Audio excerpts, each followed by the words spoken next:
What's going on, y'all? I'm back sharing my testimony of going back and finishing school. All a faith experience or faith journey, I would say. Definitely something that I believe that the Lord, the Holy Spirit told me to do. A little bit about my background. I started grad school at Regent University and maybe about, I think it was about 2016, I started back on my journey to get my master's degree, and it was in worship and media arts, and I was going online.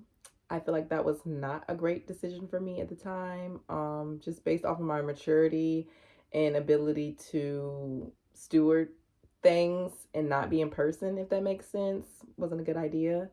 Um, but yeah, so it was 2021 and I had moved from Chicago. I was back in Virginia for a few months and I felt like the Lord was nudging me to finish school. I had been asking him for a while, like what my next steps were.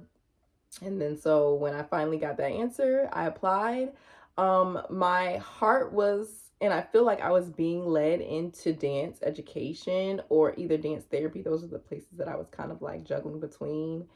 And the place that I was most interested in for dance therapy was in Chicago. So I was like, and they weren't accepting any new people within their dance therapy cohort. So I was like, let me go for dance education. I've been a dance educator since I graduated with my bachelor's degree, which was I just had a minor in dance. So I was like, you know what? This makes the most sense. This is how I've been making my money. This is how I have um not only been making my money, but something I feel like I was passionate about, dance education. And I will also to say I really wanted to explore the intricacies of my gift as like a curriculum developer, because I feel like it's something that I'm just really good at. It comes super easy to me, and it might be because I came from a family of educators, but it just makes sense, and it's something that I could just like pop out, roll out, like with no hassle, you know. So I was like, let me just, learn more about this area that I'm really good at, see if, there's more I can learn to help sharpen my skill set to take it to the next level. And so that began the journey. I applied. It really seemed like a good fit. I love the overall program and how it was laid out. And yeah, I applied for dance in the professions, and that's kind of like a track that we have at NYU Dance Education in Steinhardt. And yeah, it's history from there. I, wrote my paper essay of intent. I got the recommendation letters and talked with admin there, Allegra and Deborah. I think those were maybe the only two people that I had an interview with. And yeah, then I got my acceptance spring of 2022, and I left Virginia, went out to upstate New York to go teach, not teach, to work at a summer camp to kind of like just save some money to transition. And I think that's where I probably made one of the biggest mistakes of my life. I'm not that old, so I haven't made too many drastic mistakes, but I will say that this is probably one of the biggest mistakes I made in my life. Um, so this is gonna be major story time. So there'll probably be multiple parts of this, but yeah, so I went up there. I mean, I had a great experience working as a residential life director, and the team, well, I would say majority of the team, um, working with them was very beneficial for me. I would say just professionally wise. And the money was good because we were just getting out of COVID, and like they were wanting people to work. So they were like they gave us a lot of money. Um, And so it was perfect because I was like, oh, I need to really set myself up for school. I knew that I didn't have housing, and I had waited too late to even kind of like think about it, because I knew it was going to be super expensive. Truly, I knew that it would be. And so yeah, so I'm like, what do I say? Okay, so I was reaching out to people that I knew that might be in the New York City area to try to see if they had any connections. And I had reached out to this woman that I was connected to with the entrepreneurship group that I was in. And she told me that she knew someone that worked for like a housing company. I reached out to them. They had told me that I had, this certain amount of time after I put down my deposit to basically pay the rest of what I would need for housing so I could live in this kind of like a multi-dorm where I feel like students from multiple schools or different walks of life could move into this space that they had. And I just could not come up with the rest of the money. And so they basically told me, like, you can't move in. And now you owe us the rest of the payment for the rest of the year. And I just truly believe that I made that decision firstly out of anxiety. I made that decision out of a place of not trusting God. Even though God had said yes to New York City, even though he had said yes to NYU, I made that housing decision based off of my fear that I wasn't going to have anywhere to go if I didn't take that opportunity instead of really waiting on the Lord. Because I truly believe that he would have made a way for me and I wouldn't have had to put myself in the predicament that I did. So when the time came around, that money came out of my account, and I disputed it with my bank. And that's something I used to do a lot back in the day. I used to dispute a lot of things with my bank, and they would always get it back to me. So I was like, I'm get my money back or whatever. But that was probably the biggest amount of money that I had ever done it. It was maybe about somewhere around like $4,000, y'all. It just hurts me to even say it. But so yeah, and then the company basically rebutted it, and maybe some months down the line, they ended up trying to snatch the money back again. So I basically put myself in this big financial burden on myself because I did not fully seek the Lord about my housing situation. I was just like wanting everything to look perfect and to be perfect, and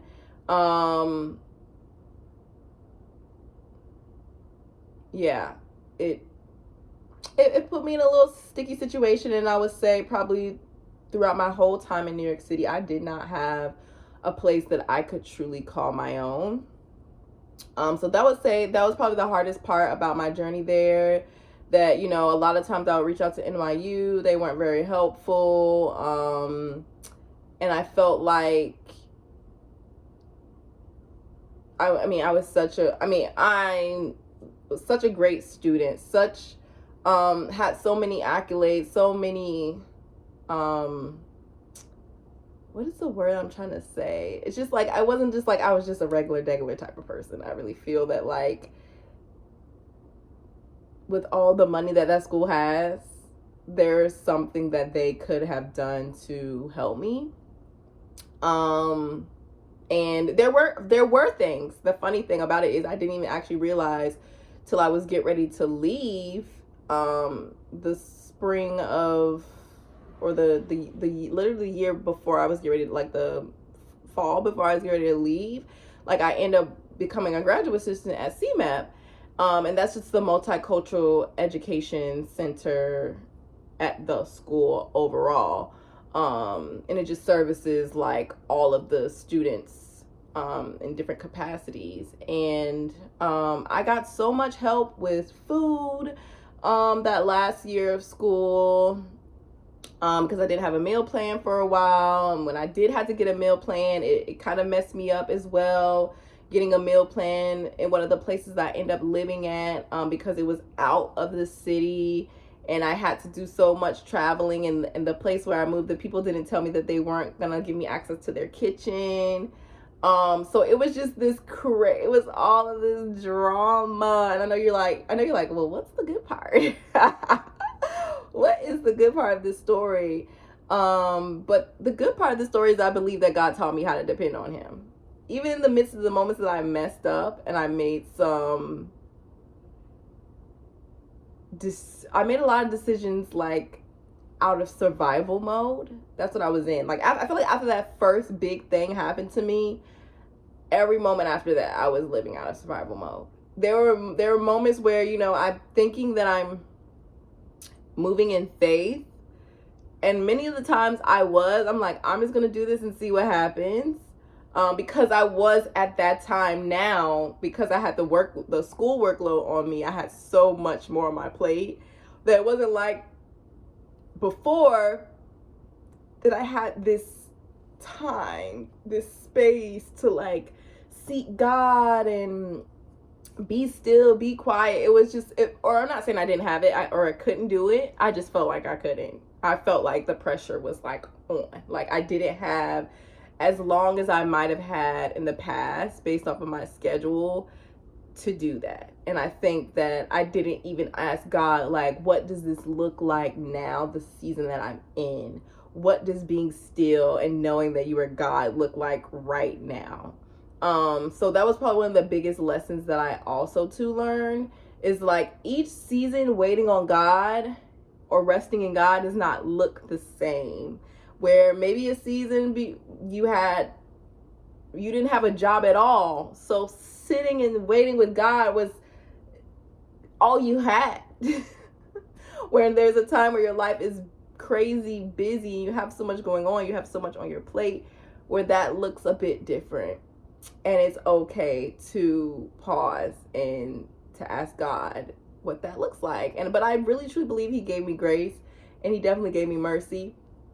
Because I always had somewhere to live, and I always had somewhere to go, whether it was someone paying for me to have a hotel to sleep for the night, or, like it was truly, God always made a way. He really showed himself to be Jireh, even when I didn't even understand that my faith was not what I thought it was.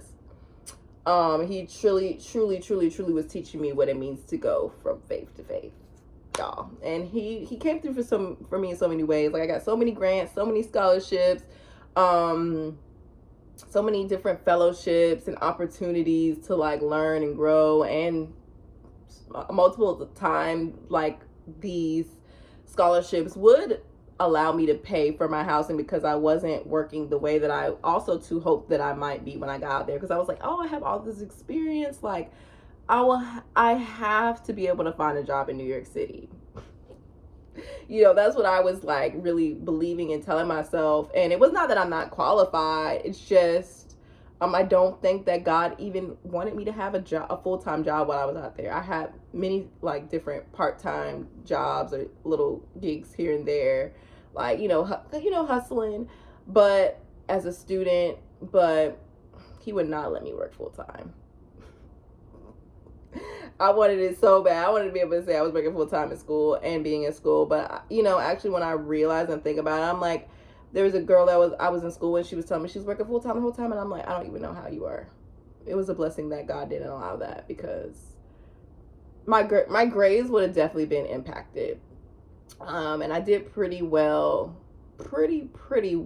throughout my time there. I'll probably say I think I got like 1 B-, and that messed up my GPA, but we won't talk about that. But yeah, that's just the beginning of the journey, y'all. I'm gonna pause here. If anybody has any questions, any specific details that you want to know about NYU or the dance education program, feel free to comment below. And yes, I would love to answer any questions that you have in following videos. And this is part 1, so stay tuned for part 2. There's more drama. But also too, so many other beautiful things that happened, so many things God did to heal my heart while I was there in the city. And yeah, I'm excited to share with you all. Till next time.